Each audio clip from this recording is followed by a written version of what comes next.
We have new information about the upcoming version 5.0, including character names, their kits, and the artifact sets as well. The sources of all the information shared in this video are Team Mew, Fowl, Sealy and PTL, all of whom were reliable sources, so without further ado, let's get started.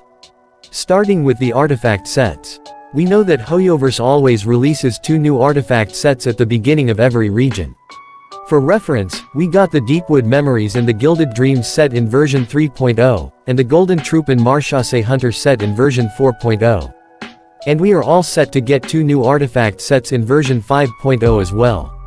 We don't know the names of the artifacts yet, so I'm going to call them the first and second sets. The first set. Whenever a character enters a certain state called Night Spirit, the 4-piece set increases their damage and also boosts the crit rate by consuming Night Spirit. We don't know much about this Night Spirit thing, like how it works, but it must be something like the Bond of Life effect. Moving on to the second set. When a party member enters the Night Spirit state, it restores energy and triggers a reaction that increases damage for the character equipped with this set. It seems like this Night Spirit thing will play a huge role in Natlan, so, are we saying goodbye to the Bond of Life effect so soon? Well, it's too early to say anything, so I'm going to move on to the characters. But before that, keep in mind that the names I'm going to tell you in this video are translated from Chinese, so I don't know if they're accurate or not. Alright, starting with the Hydro 5-star character. Her name is expected to be Mualani, or Merani, however they pronounce it, and she's going to be a Hydro Catalyst user and a main DPS. According to early data, she's on the same level as Nuvolette, probably better, and I know it sounds absurd, but it's really true. If they don't nerf her in the beta, she'll be on the same level as Nuvolette. I know Nuvolette is a Hydro Sovereign, so he's supposed to be stronger than normal characters, but that's in the game's story. Hoyoverse can create stronger characters than Nuvolette, and they don't have to be sovereigns or anything like that. Moving to her kit information. Her elemental skill is also said to enhance her normal attacks, which means that there's a possibility that her kit revolves around normal attacks. There's this thing called homing projectiles which must be a part of her kit, and she gains damage reduction if homing projectiles hit 3 or more enemies. Moving on to her constellations. Her first constellation, when fully stacked, gives additional HP scaling to her normal attacks and the homing projectiles I just mentioned. Her second constellation enables her to stack some sort of mark after absorbing sourcewater droplets. Yes, the same sourcewater droplets that Nuvolette and Siegewin use.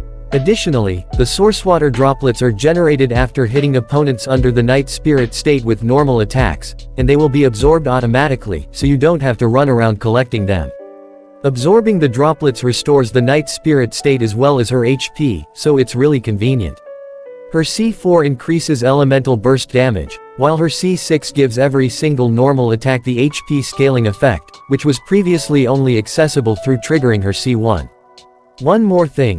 Her shark surfing skill consumes the Night Spirit, and it consumes more when we are not in Natlan. I know some things are hard to understand, but this is early beta information, so it's subject to change, and I'll make a separate video about her, discussing her kit, so there's no need to scratch your heads. Moving on to the Dendro 5-star character. His name is expected to be Kinnick, and he will also be a main DPS unit. His kit revolves around burning and bloom reactions, and according to recent info, Emily can amplify his damage, so good luck if you're planning to pull for Emily. Moving on to his kit. After casting his elemental skill, he rotates in the air and fires shells, as we can see in the latest Natlan teaser. When you cast his skill once, he fires 4 shells, and he also fires shells when the Night Spirit accumulates to a certain level. Moving on to his talents and constellations, his first talent increases his shell's damage by a certain amount. His C1 increases his shell's crit damage, while his C2 decreases the dendro resistance of enemies. His C6 is somewhat interesting, because according to the info, his C6 turns his shells into catapults, which is very interesting because, if I remember correctly, there are only 3 characters who use this sort of stuff. Mika uses a crossbow, Chevreuse and Clorinde use guns, so it'll be something similar. Well, that's all the information we have for today, so if you enjoyed this video, make sure to vote this video up, and subscribe to the channel if you haven't.